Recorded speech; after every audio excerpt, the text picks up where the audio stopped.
Maunlad na Pilipino. Pagtalakay sa iba't ibang pamamaraan sa kaunlaran ng kabuhayan. Maunlad na Pilipino sa 702 DZAS Radyo TV. Agapay ng Sambayanan. Ako po si Ginoong Jose Obligasyon ng Joros Farm. Matatagpuan po sa Purok number 5, Ligao City, Albay. Makinig po kayo sa Maunlad na Pilipino radio program ng Department of Agriculture dito lamang sa 702 DZAS. Suportahan po natin ang magsasakang Pilipino at mangingisda. Ella Arsiaga. Para sa Maunlad na Pilipino sa 702 DZAS FEBC Radyo TV. Agapay ng Sambayanan. Gumigising ng maaga, panibagong hamon sa'kin ng araw na to. Magsusumikap at nangangarap para lamang sa inyo. Magandang araw mga ka-agri. Ito po ulit ang Maunlad na Pilipino kung saan hatid namin ang mga kaalaman, balita at talakayan na iikot sa sektor ng agrikultura. Siyempre, bago po ang lahat, nais po muna namin magpugay sa ating amang lumikha.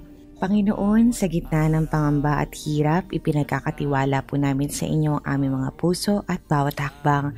Lord, hipuin po ninyo kami na inyong kapayapaan, bigyan po ninyo kami ng lakas, at patnubayan po ninyo kami sa bawat araw. Naway manatili po kaming matatag, may pag-asa at handang magpatuloy sa buhay sa tulong ng inyong walang hanggang pagmamahal. Itinataas rin po namin sa inyo siyempre ang simula, kabuuan hanggang lapag ng programang ito. Ito po ang aming dalangin sa matamis na dalangin ng inyong anak. Amen. At para sa salita ng karunungan, ang kabiguan ay hindi dulo. Minsan, ito ang simula ng tamang direksyon. Magandang umaga po. Ako po si Ella Arsiaga at ngayon po ay araw ng Sabado, November 22, 2025. Welcome po sa Season 7, Episode 47 ng Maunlad na Pilipino. Dito sa 702 DZAS FEBC Radio TV, Agapay ng Sambayanan. Sa mga kakatuning pa lang po ay accessible tayo via online streaming. Magtungo lamang sa dzas.febc.ph at gayon din sa pamamagitan ng Facebook sa 702 DZAS FEBC Radio TV na Facebook page. And of course, kung hindi pa po kayo nakafollow, syempre mag-follow na po para mapakinggan na lahat ng mga live stream programs ng DZAS. Bukod sa MNP. At syempre po sa radyo sa Talapi Hitaw 702 po tayo sa AM band. At nais po natin batiin na magandang umaga ang ating mga supporters through our commenters sa ating program link. Una na nga po dyan, si Alva Valdez Lagan. Good morning po ma'am, listening from Karami Coffee, Rojas, Palawan. Magandang umaga po sa inyo. Good morning po sa inyo, Ma'am Ella at sa iba pa mga agri-reporter, pati rin po sa mga classmates ko sa MNP. Yan, good day po. Kay Ma'am Marilo, ano po tayo nito? De Osera. Magandang umaga po through Richard Ram De Osera's account. At good morning po Sir Pifanio Salvador. Thank you for always sharing po yung ating program. At magandang umaga din po. Tanging Diyos lamang ang ating malalapitan at makakapitan sa panahon ng kalamidad. Yan, mga nagdaan po nating mga bagyo. Literal and figuratively sa ating buhay. God bless sa Maunlad na Pilipino. Thanks so much. Blessed day sa mga listeners mula po yan. Kay Ma'am Teodora Rodriguez. Good morning po. God bless from City of Santa Rosa, Laguna. That's from Loida Ibanez, Sacramento. Ayun, and good morning po watching from Cananga, Leyte, Ormoc City, Phoebe Nambio. Magandang umaga po. Good morning din po kina Rosa Arigin, Nora Cabantog. Yan. Great is the Lord. Blessed and victorious Saturday morning everyone. Mula kay Ronald Young. Ayun, thank you po Ma'am Marilu sa pagbati ng happy birthday. Good morning din po kay Ma'am Liwayway Atienza. Blessed Saturday morning po Ma'am Ella. Ganun din po kay Ma'am Euforcina Bernardino. Mula po kay Ma'am Leonida Tela Sacada Rubio, advance happy birthday. Or actually, belated happy birthday po kay Lali Rubio. Ayun. At Thank you po sa pagbati, ma'am. Thank you po. Advance birthday po nung time na yon na siya ay nag-iwan ng kanyang mensahe.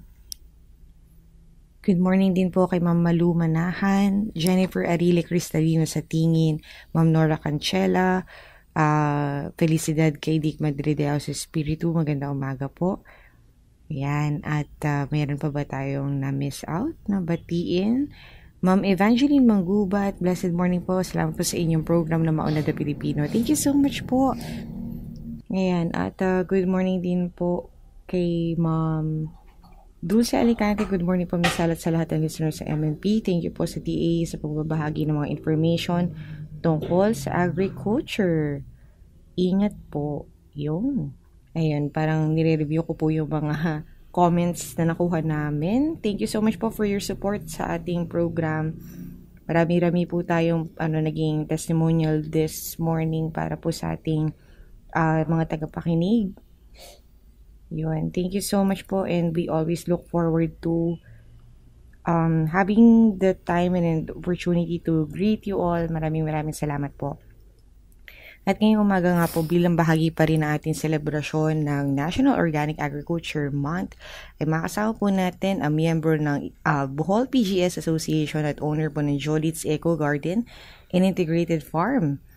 At National Awardee po mula sa ginanap na 50th Gawad Saka ngayong taon para po sa pagiging Most Outstanding High Value Crops Farmer. Siya po ay walang iba kung hindi si Ginoong Jomer M. Balag, magsasakang OA, bida sa agrikultura. So, bakit bida? Yung B po ay parang bubuyog. Actually, bubuyog nga po, bida sa agrikultura. Abangan po yan maya-maya lamang.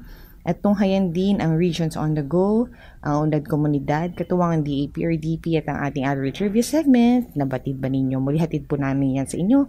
Isang oras na hitik sa impormasyong ugnay sa agrikultura. At ngayon narito naman ang ating mga kasamahang farmcasters para sa Regions on the Go.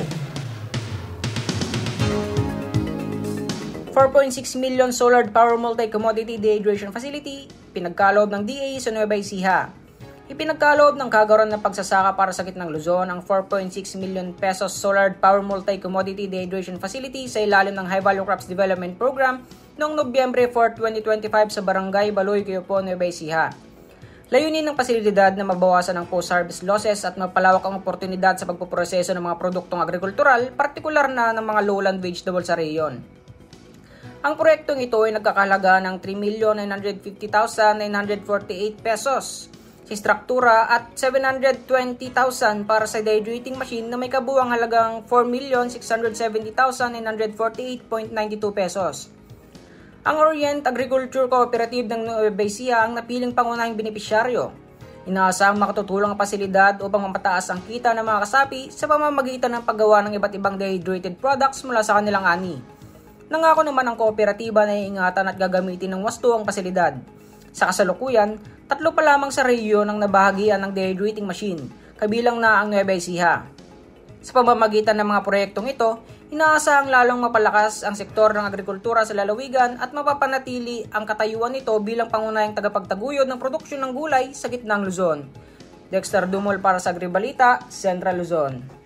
Bilang suporta sa mga magsasaka ng high-value crops sa Bicol, pinasinayaan ng Department of Agriculture Bicol sa pangunguna ni DA Regional Technical Director for Operations at DA High-Value Crops Development Program Regional Coordinator Dr. Mary Grace Rodriguez at OIC RTD for Research and Regulations at Research Division Chief Dr. Maria Cristina Campita ang dehydration facility para sa food processing at product development noong 27 ng Oktubre ngayong taon. Ang nabanggit na proyekto na matatagpuan sa loob ng DA compound sa Barangay San Agustin Pili, Camarines Sur ay may kabuuang pondo na 5.99 million pesos.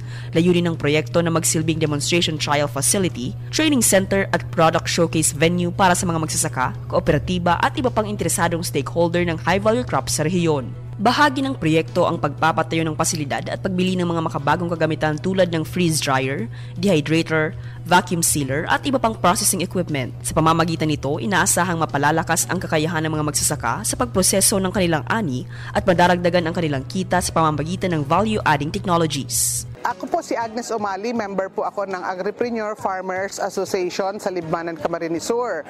Ito pong dehydration facility na ito is malaking tulong po sa aming mga farmers, lalo na po like ako po isang processor, ang product ko po is pipino, pwede na po siyang gawing chips na without mga additives po.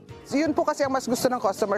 Gusto po namin magpasalamat sa DA, RFO5, lalo na po sa High Value Crop Development Program dahil po sa magandang proyektong itong napag-isipan nila, and sana po talaga ito ay ma-maximize namin ng mga farmers para po makatulong sa aming mabuti. Salamat po. Ako po si Henry Pandes, President ng Pilinio Federation of High Value Crops Growers Inc.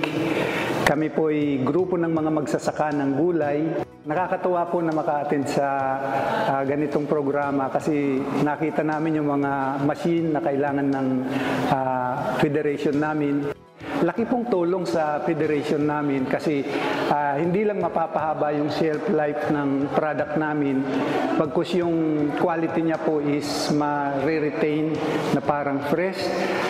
Napakalaking tulong po niyan sa amin para kung sakali mang marami kaming harvest, mataas ang yield, hindi na po masisira tulad nung dati na wala pang mga facilities.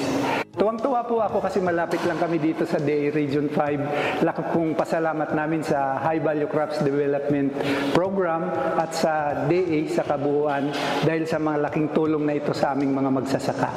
Thank you po.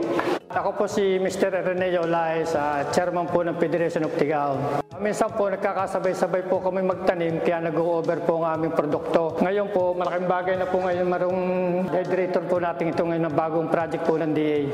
Para po yung mga ibang sobrang mga produkto po namin na hindi kaya maipukuha sa palengke, dito po namin dadalhin sa Region 5 na sa DA, pa Department of Agriculture. Ako nga po pala si Mr. Ronaldo Guyena, isa pong president ng Huyon Agri-Farmers Association.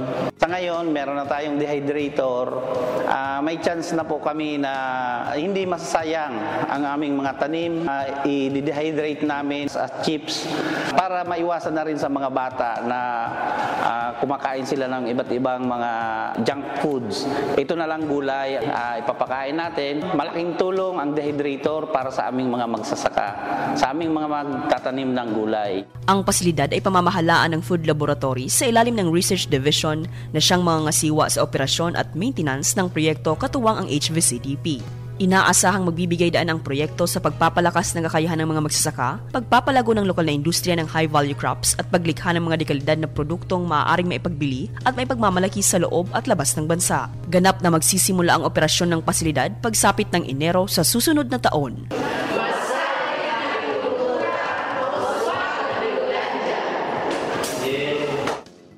Ito si Emmy Jane Malonzo, nag-uulat mula sa DA Rafis 5. Magandang araw. Ako po si Janina Brosas, nag-uulat mula sa DA RFOA.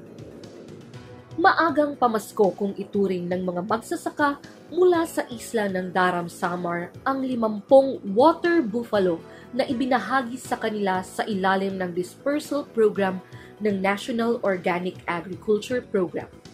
Isa ito sa mga hakbang upang mas mapatibay pa ang kampanya ng Departamento sa Food Security.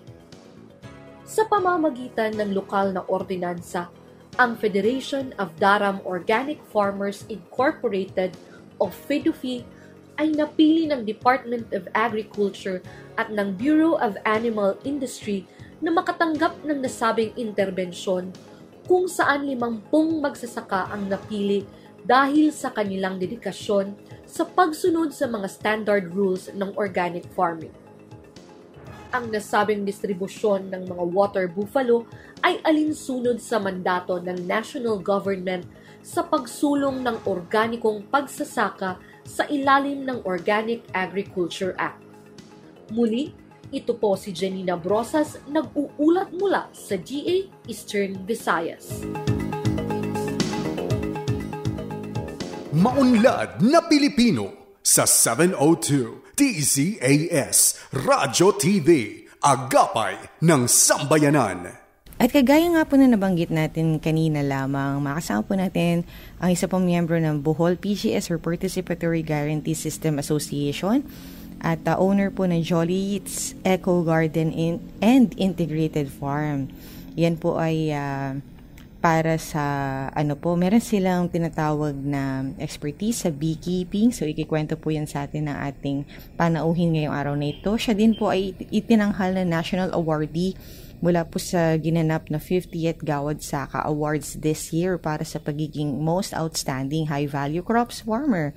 At bilang paghahanda mga ka-agri sa ating nalalapit na selebrasyon ng buwan ng organikong agrikultura o pagsasaka, tayo po ay magkakaroon ng mga panayam kasama mga ilan sa mga personalidad na higit pa magpapakilala sa atin ng kahalagahan at ng kahalagahan ng ating programang ito sa ating bansa. At isa na nga po dyan, ang ating pong panauhin para sa araw na ito, na walang iba ko hindi si Sir Jomer Balag. Welcome po sa ating program, Sir Jomer. Kinagagalak po namin kayong makasama. Kamusta po kayo?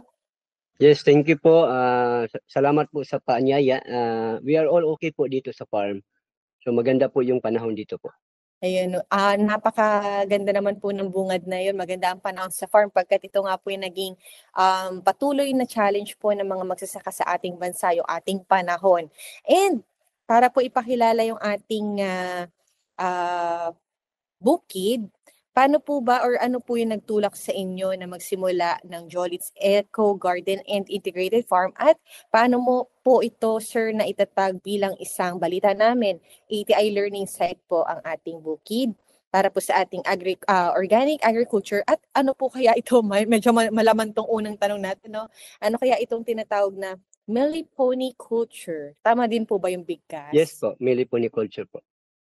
Okay, good morning po sa lahat, lalong-lalo na po sa inyo, sa Sir Dale at saka sa iyo po ma'am. Magandang araw po. At the start po kasi, I am an agriculture graduate. So major in integrated pest management. And yun nga ang ginuha kong kurso kasi yung target ko po talaga is for the family sustainability someday. So kaya nga yung graduate ako ng agriculture, nagkataon lang na hindi ako nakapag-start talaga kaagad ng farm kasi pumunta ako nagti-training ako sa Japan for 3 years. And then after 3 years, hindi na po ako bumalik doon kasi yung dream ko na gagawa talaga ng farm for the family. Kaya yun, nag-start ako sa organic agriculture production, sa particular sa vegetable. And then later, yun, ini-integrate ko na po yung beekeeping, yung tinatawag na meliponiculture. Kasi nakita ko po kasi na without bees, there will be no food. So if you have a colony of bees in your farm, it increase production regarding your vegetables, fruits. So yun, kaya very talaga sila. Bees and the vegetables or fruits are partner. And alam din po natin na without the farmer, there will be no food. So same with the bees, no food.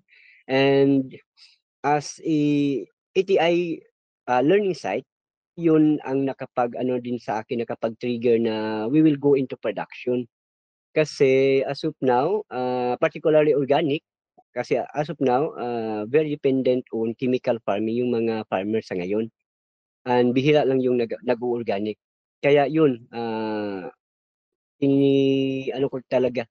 pina-prioritize ko talaga yung organic agriculture production farm ko po for the sake of the family. Mamaya dadaanan po natin kung yung paano ba nakatulong yung pagiging partners ng vegetable and bees, kagaya po na nabanggit ninyo. Yes, Ang kasi ko pong katanungan sa inyo, Sir Jomer, ano po yung pinakamahalagang aral na natutunan ninyo bilang kasapi ng tinatawag na Bohol PGS Association at paano po ito nakaka-apekto sa inyong paraan ng pagsasaka? Yes, before hindi pa ako certified as organic, and then yung na-certify na as organic, mas dumarami po yung kredibilidad mo kasi parang umaangat dahil you are an organic certified farmer. So yung at the start ng na-certify na, mas dumadami yung mga tao na pumupunta sa farm just to buy my vegetables, fruits, and of course the stingless bee honey kasi yung na-certify ko as organic is crops production, vegetables, fruits, and stingless bee honey po. Kaya malaking tulong as being organic certified farmer in the province of Bohol kasi 5 lang po kaming na-certify as organic. And I'm the only one certified regarding honey production in the province of Bohol po. Wow! Congratulations po sa pagiging certified. Isa nga po Thank you tong po, thank you. magandang kumbaga basehan ng mga consumer po natin na sa inyo pumunta kasi alam nila na kayo po ay bahagi ng ating Bohol PGS Association. At dahil nga po dyan, Sir Jomar, meron din po tayong nais na alamin ano po ba yung mga hinarap ninyong hamon sa pagtatanim po ng mga high value crops po na 'di ba ilan po ito sa mga ano po ninyo sa inyong farm at paano po ninyo 'yon nalampasan? Talagang maraming mga hamon sa buhay lalong-lalo na sa pagsasaka. So kasi yung farm ko kasi is when there's big rain or heavy rains, so talagang madaling mabahaan.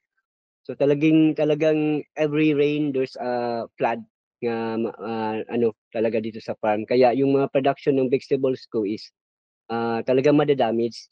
So yun ang isa sa hamon ng organic farming lalo-lalo na sa farm ko. Pero sa ngayon find ways and means na kasi gumawa ako ng mga water impounding at saka mga fish pond just to elevate the area. And then pangalawang hamon ko sa pag-organic is yung soil ko kasi before is very infertile. So hindi talaga maganda. But when I start the production of organic liquid fertilizers, organic fertilizers or foliar fertilizers, nagiging very fertile yung soil at saka yung production ng mga vegetables and crops natin is nagdo-double. So sometimes triple. So yun ang yung pag conversion of chemical farming to organic farming because yung area ko kasi is before talagang yung nagmay-ari nito before is gumagamit ng mga chemical pesticides and chemical fertilizers. And then when yung nag-start na ako dito, nabili ko na, yung conversion period is talagang very problematic. Kaya ang ginawa ko is if you have passion, hard work, determination na magagawa ko talaga to through organic agriculture production. So yun. At yung pangatlo naman is yung mga kasi mostly yung mga tao sa paligid mo is hindi believe sa organic farming. Very dependent kasi sila sa chemical farming. Kaya yung nag-start ako dito, talagang sabi nila, hindi possible yan. So lalo-lalo na sa beekeeping kasi hindi nila alam kung ano ang advantages ng beekeeping sa production ng crops natin. Tsaka yung lahat ng mga ginagawa ko dito parang sila, hindi pa sila acceptable, hindi pa sila nag-accept kasi hindi nila nakita na talagang talaga productive. Pero kalaunan, sila, full support na talaga sila and then palagi silang pumunta sa farm just to us and gusto nila talaga makapag-train dito sa farm ko. Kaya lalong dumarami yung mga tao, particularly students, farmers, even the teachers, and even the agricultural extension workers pumupunta dito just to learn about permaculture, organic vegetable production, stainless beekeeping, and most of all the aquaculture. Kaya talagang before is very challenging. And pang-apat na challenge ko is lack of capital. Pero nahanapan ko naman ng paraan. Bakit? Kasi sa akin kasi dito sa farm, kahit peso lang everyday is good. At least you earn. So pag marami na kasing ang peso kasi pag naiipon mo, talaga magiging thousands yan. Kaya yun ang palagi ko iniisip. And it's not all about business, but it's all about passion. Kasi pag may pumupunta dito na mga farmers or even students, if they want to learn, so we will accept them for free and we will accept them as member of the family, not other people. Kaya tinuturuan ko sila lahat kung anong dapat gawin sa organikong pagpanguma without counting the cost. Kaya talagang bumabalik din sila sa farm. Ayun nga po. Sir Jomar, parang hindi ko naitanong sa inyo kanina nung nag-umpisa tayo, pero gano'n na nga po ba katagal in terms of years yung ating operation sa farm? Okay, ang farm ko kasi nag-start 2010 when I was uh, came from Japan. But I came back to Japan 2008. So by the way, I am an agriculture graduate, major in integrated pest management. So Bachelor of Science in Agriculture. So nag-graduate ako 2005. And then after graduated, I've been in Cebu for 7 months just to study Japanese language course. And then Opo. after 7 months, by 2008, November 14, 2008, I've been in Japan and studying there regarding hands-on training on not agriculture, but about bookbinding, folding, and printing machine. So talagang kakaiba. Kaya after 6 months, sabi ko mag-ipon talaga ako. So nag-take ng exam, then nakapasa, additional 6 months, so 1 year. Then after a year, nag-exam na naman ulit, then nakapasa, and then additional 1 year, so 2 years. And then after 2 years, nag-exam na naman ulit ako for additional of 1 year. So nagiging 3 years. But na-realize ko after the 3 years that I must have a farm for sustainability sa pamilya ko. Kasi ano na ko, on that time, married na po ako when I went to Japan. And that's why November 14, 2008, I came back here. And then that's the time that I buy just a small lot for my house and for fish pan, tilapia production. And yung nasa isip ko kasi na medyo for 3 years, medyo nakalimutan ko na kasi yung ibang mga terminologies, and not only terminologies but my purpose is I want to experience to work in a government. So kaya nag-try ako na nag-work sa local government unit of Batuan as a landscaper for 1 year. And then after that, nag-try ako na nagturo ng regional class regarding sa climate change. So I've been in as an employee in the Regional Climate Change Center in Bohol Island State University in Bilar for 1 year. And then nag-stop ako, then nagtrabaho na naman ako sa Bohol Agricultural Promotion Center regarding the high value crops commercial vegetables. So for 1 year also. And after that 3 years consecutive working there, so I decided to fully work in my own farm. So actually 2010 I start the farm, and with just a little 1 square meter pond for trial and error. Then doon nakita ko na talagang very feasible for aquaculture sa yung area ko and for vegetable production, even if it's not really fertile. Basta ano lang, i-apply ko lang yung organic way of farming. So yun doon nag-start. And as what I've said, hindi sila believe mostly yung people around me doesn't believe in organic farming. But never mind, I continue to work hard and with passion, hard work, and determination, and doon nag-start na unti-unti nakilala yung farm natin, particularly sa vegetable production. Kasi nagiging awardee tayo in the provincial government regarding the Bahay Kubo Faith Hope Charity Garden. So faith means food always in the home garden. Charity means chicken always ready in the yard, and hope, herbal organic plant enhancement. So yun nag-start, and then nakita ng mga government officials na talagang nagpupursige tayo for the promotion of organic agriculture. Yun po. Ayun, nabanggit niyo na sir yung tungkol sa pagiging awardee po ninyo, no? At bilang isang national awardee for the most outstanding high-value crops farmer, ano po yung ibig sabihin sa inyo, no, na at saka sa inyo pong komunidad? Meron po ba itong pinatunayan, lalo na po dun sa mga nababanggit natin na nung una wala silang believe? Yes. Okay.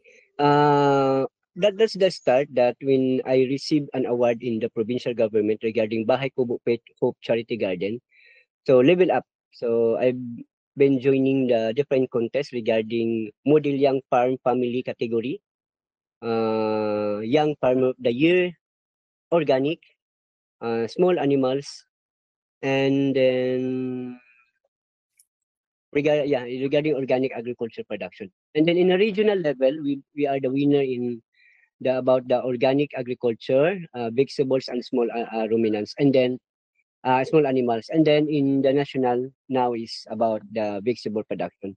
And being a national awardee in the whole Philippines, it really helps a lot for me because mas lalong dumarami yung mga tao na na-encourage natin to go into organic farming. Lalong-lalo na sa farm because we have a very small farm, a 3,000 square meter farm. But if you will come to visit here, you will pretty sure that you will learn everything about organic agriculture production, particularly sa meliponiculture. Kasi hindi tayo nagtatago ng mga sikreto o lihim regarding sa organic agriculture production. So lahat tinuturo natin. Kasi yung thinking ko kasi is mas maganda kung makapag-share tayo ng mga kaalaman sa organikong pagpanguma na talagang tinuturo mo lahat para hindi kasi tayo, yung tao is hindi tayo maglalas dito sa mundo. So mamamatay din tayo. Kaya mas mabuti na i-share mo yung knowledge mo sa mga tao, particular sa mga farmers na gusto mag-engage into organic agriculture production, and sa mga students.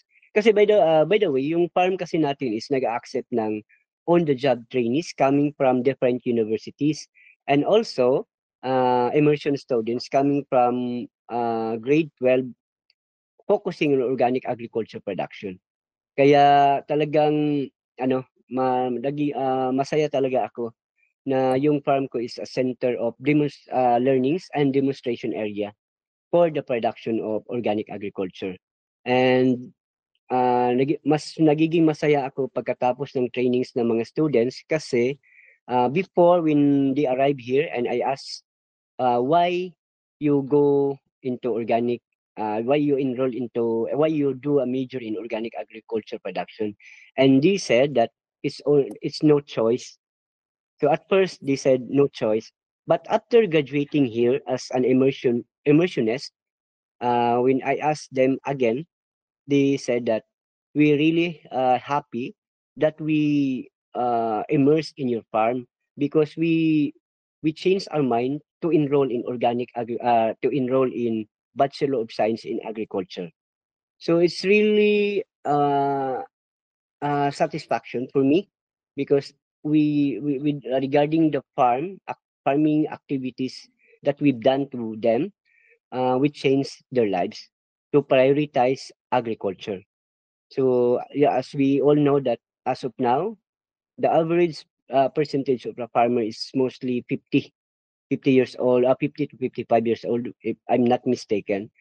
So hoping for the future with our advocacy, many young farmers will enroll into agriculture. And in addition to our farm, as a learning site of Agricultural Training Institute, Region 7, every year the ATI gives us the grantee or the scholarship from the government. So we call it, they call it Youth Internship Program on Organic Agriculture. So every year, 2 students. So third batch. So for the next year, maybe it will start again by March. So for the 4th batch. So I don't know if the government will give us, particularly the ATI will give us another batch of trainees or grantee. Mm. Nakakatuwa po, no? Kasi parang nabanggit niyo na rin along with the kwento, discussion po natin so far, kwentuhan natin so far, na hindi niyo po gine-gatekeep, not gatekeeping, the beekeeping. Yun po yung naisip ko. Bee managing. Sabi niyo po talaga ay mahalaga sa inyo na maibahagi ito sa iba, lalo na nga po sa kinabukasan, which is yung mga kabataan po natin sa organikong pagsasaka or agrikultura. At dahil nga po dyan, shoutout din po pala sa mga kasama natin sa Agricultural Training Institute. Banggit din po natin yung isa sa mga programa para sa kabataan, yung YPOA. And of course, Sir Jomer, ano po ba yung nakikita ninyong kinabukasan ng organic agriculture sa Bohol at siguro sa buong bansa na rin po? Okay, with the continuous support from the local, provincial, regional and national government regarding the production or the promotional of organic agriculture production, there will be sustainability in foods and food security. And hoping for the next year there will be an increase in the general funds for the support of the organic agriculture. Kasi sa ngayon is very, if we get a percentage with the support of the government regarding organic, is really low compared to chemical farming. And we do hope that all agricultural extension workers will be focusing on the production of organic agriculture fertilizers, organic agriculture programs, because without the support of the national government or without the support of the local officials or the local government, the farmer will not encouraged to do into organic. Especially now, our soil is not really fertile, so we need to enhance our soil. We need to enrich our soil because mostly the farmers now is they said, sabi nila na okay, lalagyan natin ng pataba yung tanim, which in fact hindi yung tanim yung nilalagyan natin ng pataba, kundi yung soil. Kaya we must fertilize the soil, not the plants, because if the soil is healthy, the plants is healthy. So that's it. So talagang kakaiba kasi yung ano natin sabi natin ipe-fertilize natin yung tanim. So hindi yung tanim ang pini-fertilize natin, kundi yung soil. Kasi yung tanim kumukuha ng nutrients from the soil. Kaya yung soil natin yung dapat nating i-enrich, kaya never to spray chemical pesticides kaya para hindi mamamatay yung lupa. Kasi pag you always continue to spray chemical pesticides, chemical herbicides, talagang mamamatay yung microorganism sa lupa, and the soil will become infertile. And that is the start that we are really dependent on chemical fertilizers and chemical pesticides. Kaya para sa akin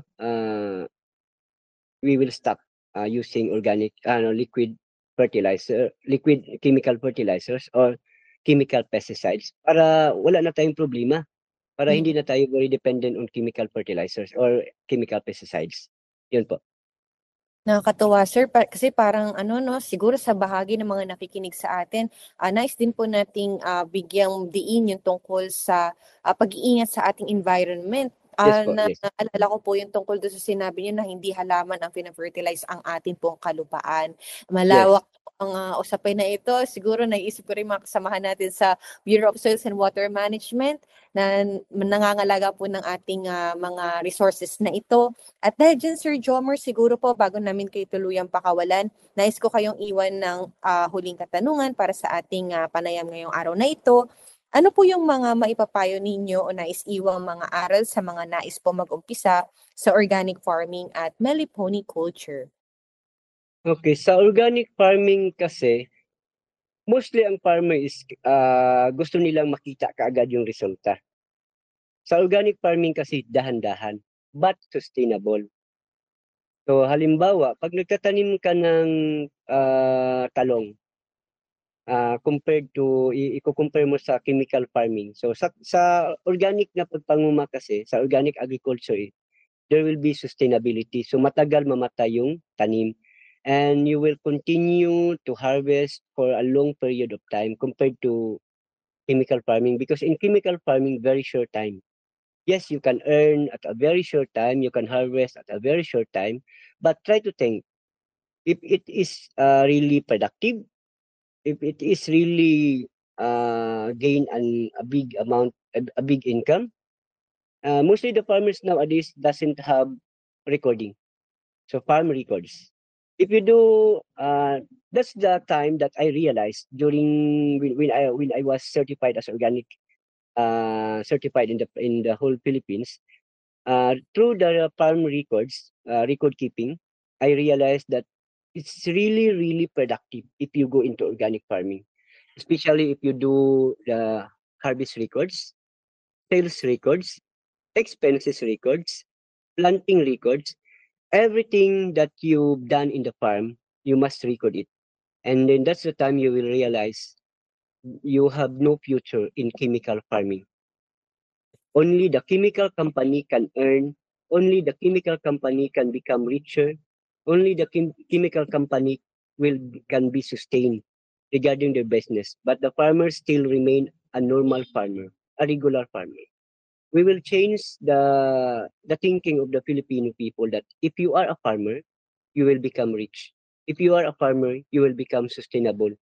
Not a farmer, ordinary farmer, but an organic farmer, an organic certified farmer. Even if you are not certified farmer, but as long as you will go into organic agriculture production.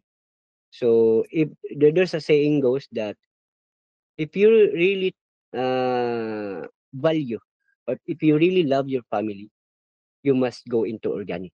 So if in Bisaya also, there's a saying also that basta organic, there's a sustainability on it. Basta organic, piskay, and basta organic, abtik.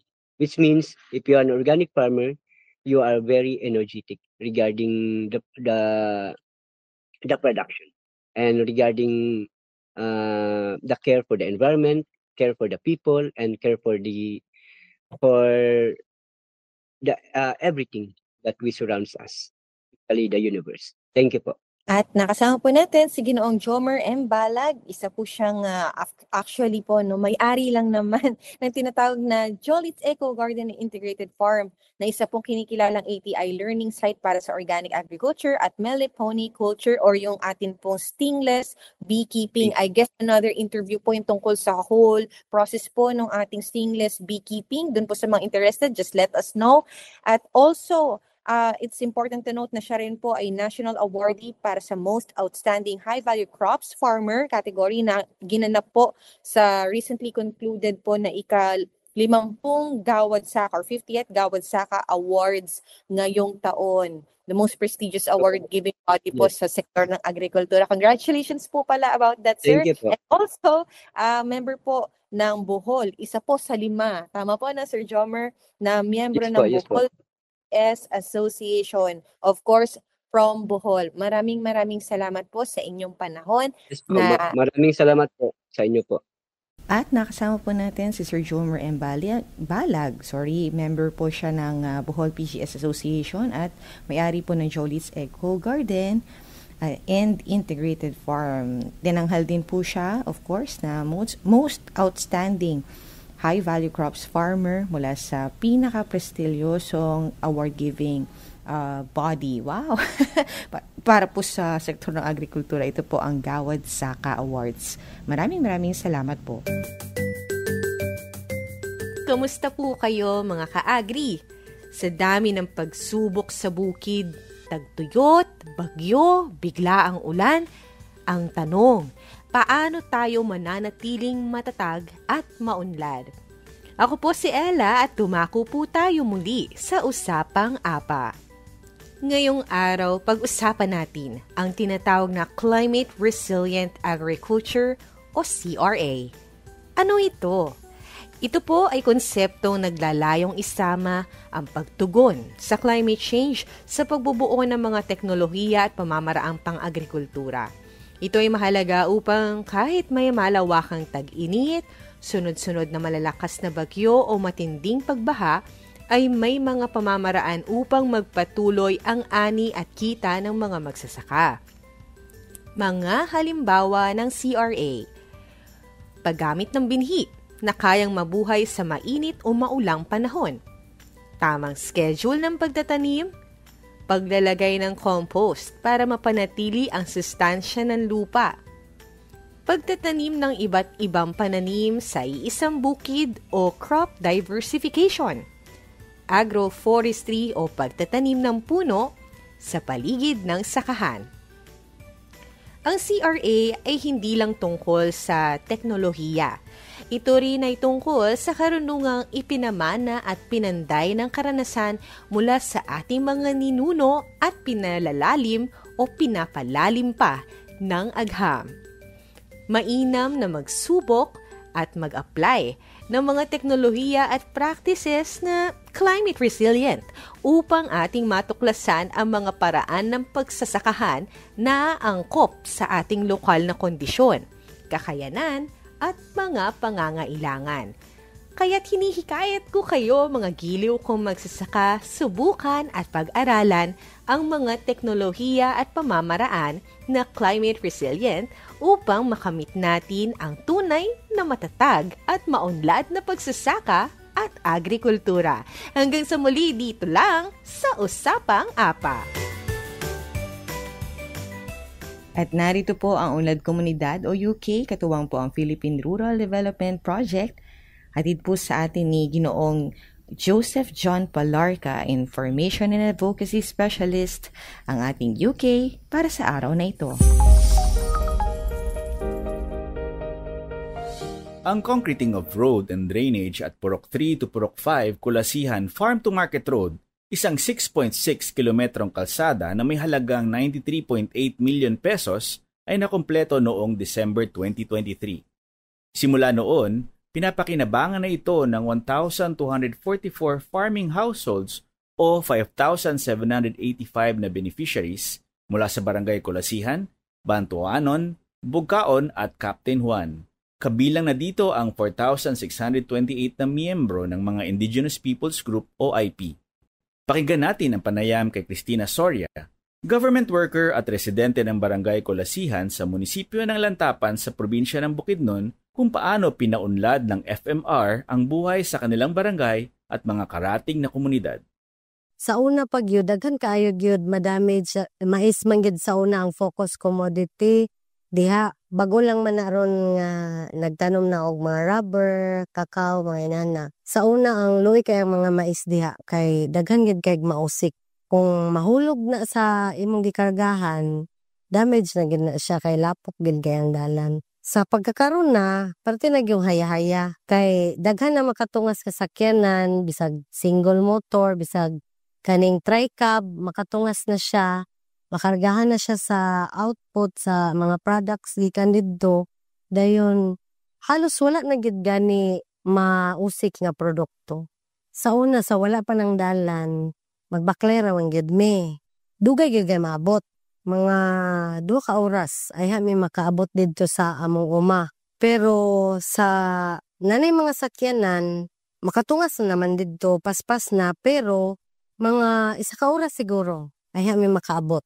Kay labi na kong ting-ulan, nga daot ang dalan, hinahinay gid ang padagan. Karon nga na semento na, kadyot na lang gid kaayo, kanang murag halos katunga sa oras masave.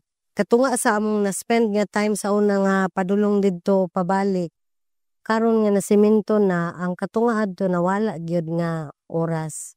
Sa una, dako gyud og gasto kay ang gikan sa farm nga abot, ipahal pa man og baka. Dayon madoble na kay pag abot sa sentro, aya pa dayon mo karga ang katong mga truck kay di man katungas. So madoble ang among gasto sa kada sako sa abot. Karon dili na kay makatungas naman ang sakyanan didto, di ang hauling kausa na lang. Usa na lang kaisa lang may magbayad, dili na ma-double. Diretso naman mo tungas naman didto gid sa farm kay accessible naman kaayo ang dalan. Dako gid kay kabaguhan sir sa community kay sa una kanang naman mi sa sentro nagpuyo no kanang atong punuan sa dalan. Sa una ang mga tawo nga gikan dito sa babaw na muyo, murag dugyot kay na sila maabot sa sentro, kalang singot kaayo, then lapok kayo mga sapatos, kay lapok kayo ang dalan, labi na sa mga estudyante, luoy kayo. Pero karon, mura nagyug ka nang dili na nimo makita nga uy tagikan ni sila sa bukid, kay kung unsa kapostura sila gikan sa ilang balay, limpyo pud sila pag-abot sa eskwelahan.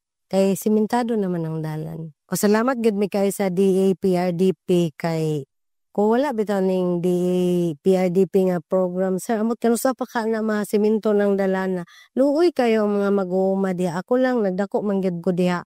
Karon ba gid mi nakatagamtam og kahayahay diha. Then makita gid nako pud sa programa manggod sa munisipyo nga ni-align pud siya sa gikinahanglan sa mga farmers. Salamat gid sa World Bank nga nag-finance ana nga program. Mas maayos na kalsada, mas mataas na kita. Ito ang hatid ng PRDP sa mga magsasaka at residente sa iba't ibang komunidad sa Mindanao. Hindi lang mas mabilis at mas ligtas na biyahe ang nabibigay, kundi mas malawak ding access sa serbisyong panlipunan at mas maraming pagkakataon para sa ikaunlad ng mga magsasaka. Ayon, at abangan pa ang mga inihandang bahagi ng DAPRDP tutok lamang sa Unlad Komunidad dito pa rin sa Maunlad na Pilipino 702 DZAS. At hatid po sa atin ni Binibining Ira Cruz ang ating Agri-Trivia segment. Pakinggan po natin ito. May bigla pang naging gap, ano po? Pakinggan po natin ito. Magandang Sabado mga ka-agri! Batid ba ninyo na ginanap kamakailan ng 18th Annual Global Warming and Climate Change Consciousness Week ng Department of Agriculture? Ang selebrasyon ay pinangunahan ng Climate Resilient Agriculture Office o CRAO at ng Adaptation and Mitigation Initiative in Agriculture o AMIA program na may temang Bagong Pilipinas, Bagong Bansang Matatag, Makabagong Kilusan para sa Klima at Kinabukasan. Ang tema ngayong taon ay nananawagan para sa makabago, inklusibo at sama-samang pagkilos tungo sa isang matatag na kinabukasan.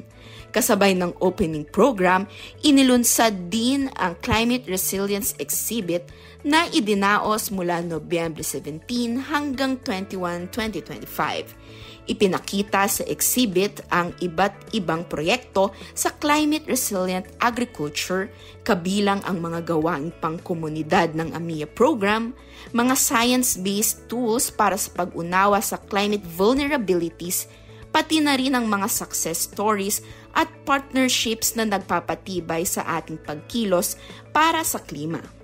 Dumalo sa aktibidad ang mga pangunahing opisyal tulad nina Honorable Dr. Ana York Bondok ng Pampanga 4th District Representative, DA Undersecretaries Alvin Jan Balagbag, Roger Navarro at Nora Oliveros, Assistant Secretary Unicols Manalo, Directors Michael Soliera, Karen Roscom, Remelin Recoter at PICAF Director Bernadette De Los Reyes.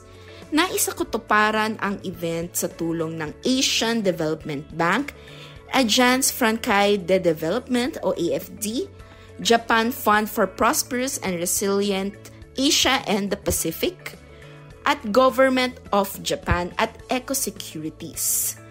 Tandaan, ang klima ay usaping pang-agrikultura. Kapag matatag ang klima, matatag ang ani at matatag ang kinabukasan. At iyan po ang ating Agri-Trivia segment. Ito po si Ira Cruz. At ngayon nga po sa nalalapit na pagtatapos ng ating buwan ng Nobyembre, nasa na po tayo, pahuling linggo or week. At sa padulong linggo ng buwan ng Nobyembre, i-update lang po namin kayo ulit sa mga nagdaan nating mga celebration or yung mga current po kasi monthly po yung observance. Kagaya na nga lang po ng National Rice Awareness Month or NRAM. Dito po ay kinikilala natin ang ating pagiging responsible. So, be responsible. Hindi lang sa buwan ng November, but especially sa buwan ng November kasi tuwing Nobyembre nga po ang itinuturing na National Rice Awareness Month.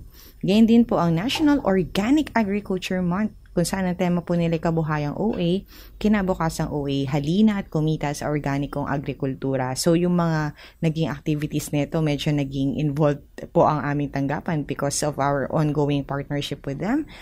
Kasama na nga po dyan ang naging pagbubukas nito sa 7th Philippine Natural and Organic Products Expo noong November 7. So, dun sa mga nakapunta po dun, I thank you for your support at patuloy nga po yan doon sa naging congress po nila sa Bacolod last week at dun po sa upcoming na run. So, dun sa mga nakapag-register ay kita-kits po sa nalalapit na November 30 para po sa first ever OA Champions Run.